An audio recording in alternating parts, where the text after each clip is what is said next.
یہ کہا ہے کہ یونائیٹڈ نیشن سیکیورٹی کونسل کا ریزولوشن ہے 1373. اس میں یہ خاص طور سے کہا گیا کہ کوئی اسٹیٹ کرمنلائزیشن کو فائنانس نہ کرے اور کسی بھی طریقے سے ٹیررزم کو سپورٹ نہ کرے، سیف ہیون نہ دے. تو پاکستان برسوں سے اس ریزولوشن 1373 کا وائلیشن کر رہا ہے.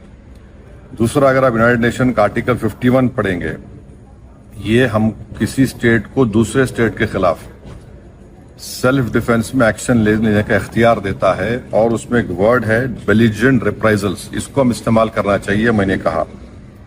اور تیسرا یہ کہ ہمارے سمویدھان میں آرٹیکل 355 ہے جو یہ کہتا ہے کہ یونین پر ایک ڈیوٹی ہے ایکسٹرنل ایگریشن سے اسٹیٹس کو بچانے کے لیے.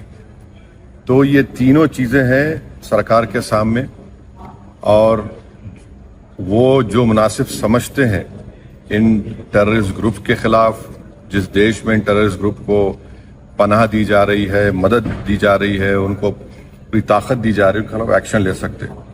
چوتھی بات یہ ہے کہ انٹرنیشنل لا اس بات کی اجازت دیتا ہے کہ ہم نیول اور ایئر بلاکیٹ کریں پاکستان کے سیلف ڈیفنس میں، اور سینکشنز لگائیں پاکستان کے اوپر، خاص طور سے آرمز سیلز میں.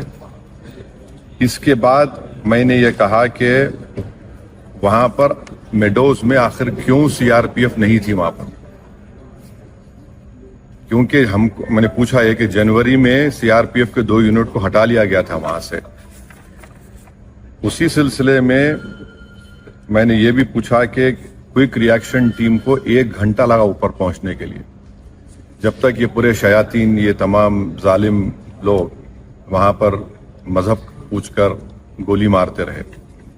اور 2000 میں وہاں پر ایک ننوان کیمپ ہے پہلگام میں، وہاں پر بھی 30 یاتریوں کو مارا گیا تھا، اور اس میں ایک کمیٹی بنائی گئی تھی لیفٹیننٹ جنرل JH مکھرجی کی. اس کا رپورٹ کا کیا ہوا؟ تو یہ سب باتیں ہم نے کہی ہیں، اور ہم امید کرتے ہیں کہ ساتھ ہی ساتھ میں نے یہ بھی کہا کہ کشمیریوں کے خلاف اور کشمیری سٹوڈنٹس کے خلاف جو جھوٹا پروپیگنڈا کیا جا رہا ہے وہ رکنا چاہیے.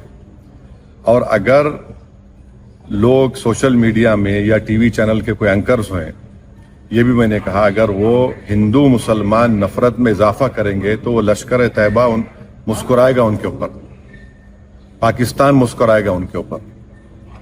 آپ اس طرح سے کسی ایک سمودائے کو جو اس باعزت اس ملک کے شہری ہیں، اور مسلمانوں کا اس سے کوئی تعلق ہے نہ کبھی رہے گا، یقیناً ہم مان رہے کہ ان دہشت گردوں نے کسی کا ریلیجن پوچھ کر ان کی جان لی، وہ کنڈیمنیبل ہے، میرے پاس تو الفاظ بھی نہیں ہے. مگر اگر آپ اس کے جواب میں اگر یہ کریں گے تو پھر ہم ان لوگوں کو طاقت بخش رہیں گے جو انہوں نے اس طرح کا ٹیررزم کیا.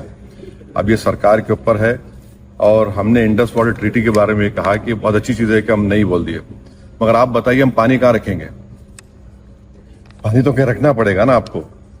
تو اور اس میں آپ دیکھیے کہ انڈس واٹر ٹریٹی میں جو چناب کا علاقہ ہے وہ پورا پہاڑی علاقے سے پانی جاتا ہے، جہلم کا جو ہے وہ زمینی علاقے سے جاتا ہے، اور ورلڈ بینک اس کا انٹرلوکیٹر ہے. تو اس پر ہم نے کہا کہ اس پر دیکھنے کی ضرورت ہے، اور سرکار جو بھی ایکشن لے گی ہمارے دیش کے تمام لوگوں کو ان کی جان اور مال کو بچانے کے لیے، خاص طور سے اس بزدلانہ وحشیانہ دہشت گرد حملے کے بعد، ہم اس کی تائید کریں گے. یہ کوئی سیاسی مسئلہ نہیں ہے، یہ ہمارا نیشنل مفاد ہے، نیشنل انٹرسٹ میں ہے، اور ہم ان کے ساتھ کھڑے رہیں گے. سر، یہ آپ نے انڈس واٹر ٹریٹی پہ بولا، تو کیا آپ بول رہے ہیں کہ یہ ایکشن نہیں لینا چاہیے کیا؟ نہیں، میں یہ دیکھیے، آپ نے تو دیکھیے ورلڈ بینک انڈیا اور پاکستان میں بیٹھ کر یہ ٹریٹی کروایا، وہ اس کا انٹرلوکیٹر ہے.